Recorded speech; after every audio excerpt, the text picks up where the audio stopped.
পরোটা তো আপনারা অনেক রকমই খেয়েছেন, একবার এইভাবে পরোটা বানিয়ে দেখুন, ঘুরে ফিরে ওটাই বানাতে ইচ্ছা করবে। তবে চিন্তা করবেন না, এই পরোটা বানাতে পারবেন ঘরোয়া উপকরণে খুব সহজভাবে। সঙ্গে রইলাম আমি ঋতুপর্ণা, আপনারা দেখছেন ঋতুর রান্নাঘর। আমি এখানে 400 গ্রাম ময়দা নিয়েছি।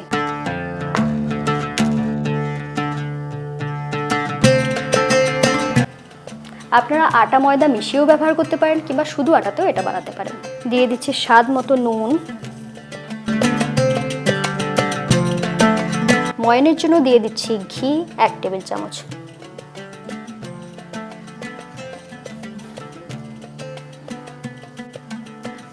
এখানে আপনারা ঘিয়ের পরিবর্তে সাদা তেল ব্যবহার করতে পারেন। আর একটা জিনিস আপনাদের বলে দিই, ময়নটা কিন্তু প্রথমে বেশ ভালো করে এইভাবে লাগিয়ে নেবেন, তাহলে পরোটাটা খুব সুন্দর মুচমুচে হবে। ময়নটা বেশ ভালো করে লাগিয়ে নিয়েছি। এরপর একটা জিনিস দেখিয়ে দিচ্ছি আপনাদেরকে। দেখুন, যখন এরকম মুঠো করা যাচ্ছে মানে ময়নটা খুব ভালো মতো হয়ে গিয়েছে।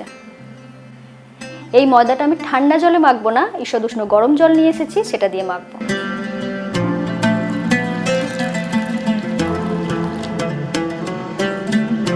গরম জল দিয়ে যদি ময়দাটা মাখেন তাহলে ময়দার যে টান ব্যাপারটা থাকে সেটা চলে যায়, ইনস্ট্যান্ট আপনি পরোটা বানিয়ে নিতে পারবেন।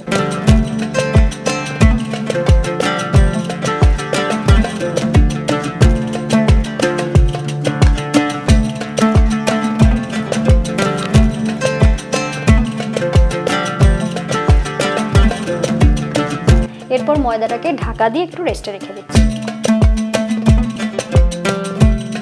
এরপর পুর বানিয়ে নেব, তার জন্য এরকম সিদ্ধ ডিম নিয়েছি 4টে।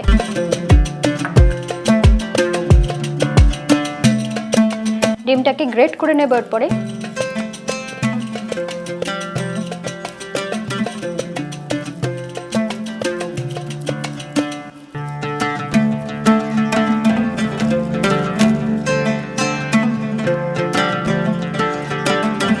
আরও কিছু উপকরণ এখানে নিয়েছি, যেগুলো একে একে ডিমের সাথে মিশিয়ে দেব। প্রথমে দিয়ে দিচ্ছি কাঁচা লঙ্কা কুচি, দিয়ে দিচ্ছি হাফ চা চামচ ধনে গুঁড়ো, হাফ চা চামচ জিরে গুঁড়ো, দিয়ে দিচ্ছি সামান্য একটু অরিগ্যানো। যদি বাড়িতে অরিগ্যানো না থাকে সেক্ষেত্রে আপনারা অল্প জোয়ানও ব্যবহার করতে পারেন। দিয়ে দিচ্ছি হাফ চা চামচ কাশ্মীরি লাল লঙ্কার গুঁড়ো, দিচ্ছি ধনে পাতা কুচি, আর সব শেষে দিয়ে দেব 2 টেবিল চামচের মতন মোজরেলা চিজ। স্বাদ মতো নুন আমি এখানে দিচ্ছি, যেহেতু মোজরেলা চিজটা আছে সেই জন্য কিন্তু নুনটা কমই দেবেন। এরপর হালকা হাতে পুরো জিনিসটাকে মিশিয়ে নিতে হবে। একটা জিনিস দিতে তো ভুলেই গিয়েছিলাম, আপনারা কিন্তু ভুলে যাবেন না। এখানে দিয়ে দিচ্ছি হাফ চা চামচ আদা রসুন বাটা। আদা রসুন বাটাটা দিলে এতে খুব সুন্দর একটা গন্ধ আসবে।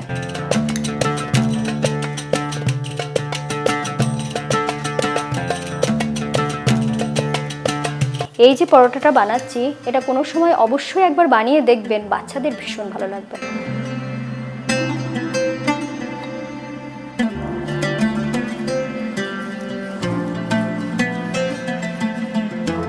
পরোটাটা একটু বড় সাইজের হবে, তাই এটাকে 3টে টুকরো করে নিচ্ছি।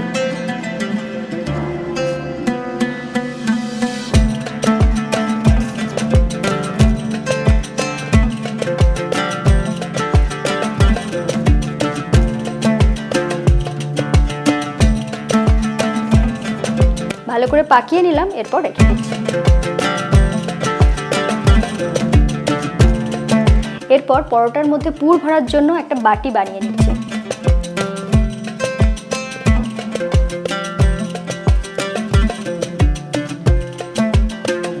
এইভাবে সাইড থেকে যদি চাপতে থাকেন তাহলেই দেখুন খুব সুন্দর বাটিটা তৈরি হয়ে গিয়েছে। এরপর পুরটা এর মধ্যে দিয়ে দেব। পুরটা একটু চেপে চেপে দিচ্ছি যাতে বেশি পরিমাণে পুর ধরে ভিতরে।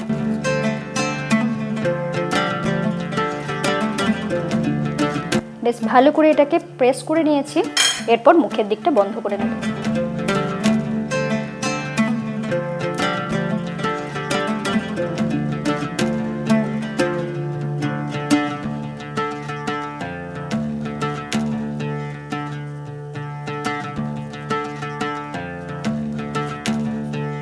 সুন্দরভাবে একটা তৈরি করে নিলাম।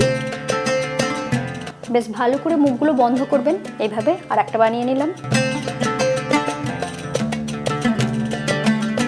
ওপরে একটু ঘি লাগিয়ে নিচ্ছি।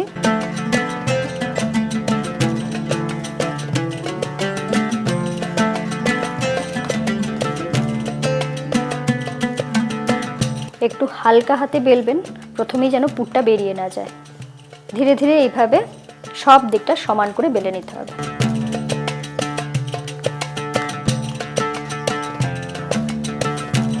দেখুন একটু মোটা রেখে বেলতে হবে, কারণ ভিতরে আমি স্টাফিংটা অনেক বেশি করেছি।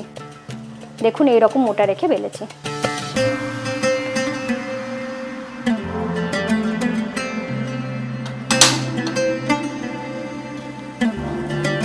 এবার পরোটাটা ভেজে নেব।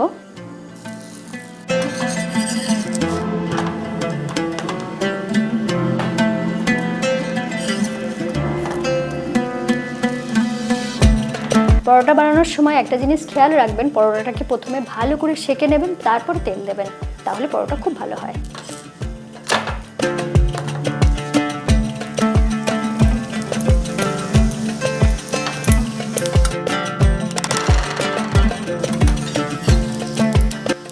দেখুন কতটা সুন্দর তৈরি হয়েছে।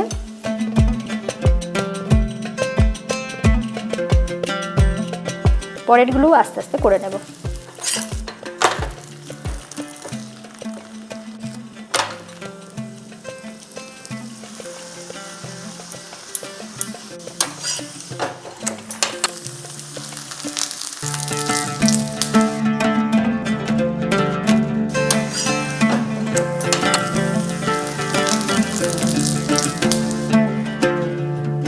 কাঁচা ডিম দিয়ে ডিম পরোটা বানাতে গেলে অনেক সময় আমরা অনেক সমস্যার মুখোমুখি হই, কিন্তু এইভাবে পরোটা বানিয়ে দেখবেন কোনোদিনই কোনো সমস্যা হবে না। আর দেখতেই পেলেন কত সহজে বানানো হয়ে গেল।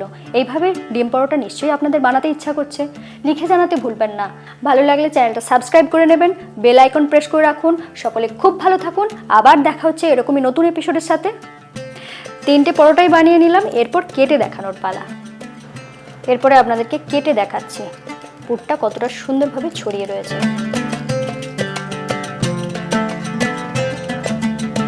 দেখুন কতটা সুন্দরভাবে লেয়ারটা তৈরি হয়েছে।